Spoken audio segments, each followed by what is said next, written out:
Tony, for the most part, the defense seemed solid tonight. Did you feel that some shots would start to drop eventually?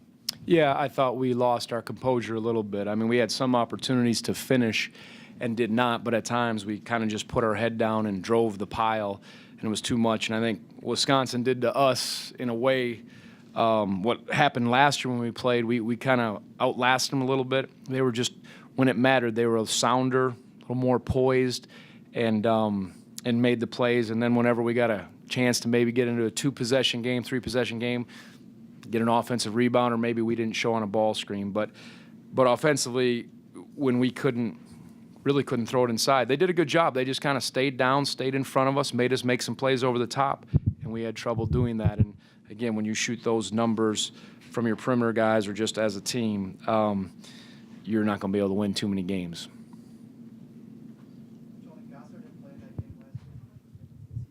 Yeah, he's the consummate, he's so tough. I remember him out of high school, and he's such a winner. I mean, you look at his stat line, he's a great rebounder, made the big three, guards hard.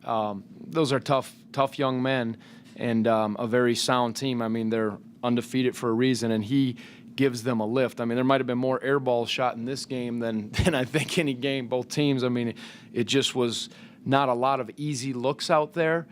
So it came down to who could kind of outlast the other team and make some heady plays, and he certainly did that. And I think he gives them they're better on the perimeter this year, without a doubt.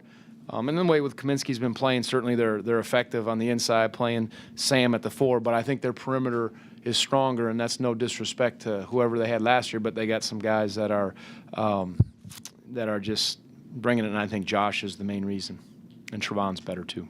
Tony, you mentioned the offensive rebounds. Did you come in here expecting that your big guys could maybe, I don't know, not dominate, but win that battle? Yeah, well, we talked about it at halftime, trying to get inside, and they did a good job defensively, making it hard, fronting, shifting, where we couldn't quite get a post feed in. But there are times we had some looks to be able to throw it inside, and for some reason we were unwilling to just pound it inside and at least make them guard us in there, because then perhaps our other big guy can get on the glass. But I don't know how many times we'd be up there to grab a ball and couldn't, and that has been a strength of ours, our play on the offensive glass, but it certainly wasn't.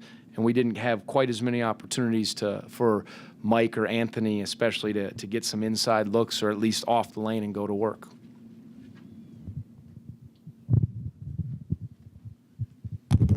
You had Darion and Akil pick up second and third fouls right next to each other the first half. How did that affect things the rest of the half, and as far as your lineup to start the second half? Yeah, I always like to usually have one of those two out there because they give us the mobility. They both were very good last year, and they're defensively, they're quick and they're good on the glass. They cover ball screens and they can get back.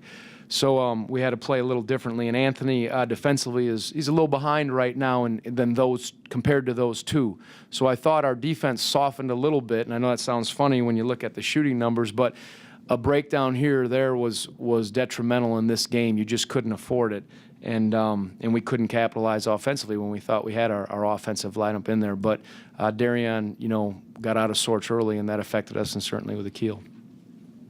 In the stretch there to start the second half where you guys couldn't get a basket, what as a coach are you trying to do you're drawing something up? Is it substitution? What can you do to end that funk? Yeah, I mean, you look at the quality of the shot. We tried a couple sets, but talked about trying to go inside, and we were fairly patient. I mean, sometimes guys got right in front of the rim, and in and out, we said, try to get to the line, and nothing seemed like it was working. We just tried to say, stay in there, don't let down defensively. You're going to get, hopefully, a good look, and try to get it going, but it certainly didn't happen tonight. Tony, was there something about Harris's matchup tonight that just didn't work in his favor? I mean, he's coming off a couple really nice games in that tournament.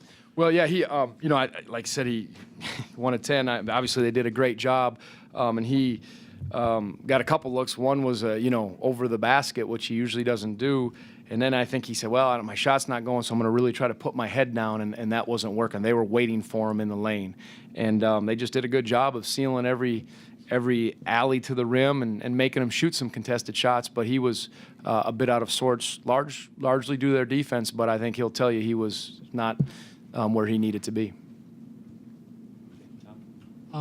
Tony, coming in, did you have any inkling or any concern that this could happen. This kind of game could happen. Yeah, no, absolutely. I knew playing Wisconsin, I've been with Coach Ryan, you're going to have to work to get stuff. They're going to be patient. They were more patient tonight than I've seen them all year. They've really been playing a little faster, but I think our defense was set and we made them work. But they're not going to beat themselves. I've sat on that bench too many times to know that, and that was the message to the guys.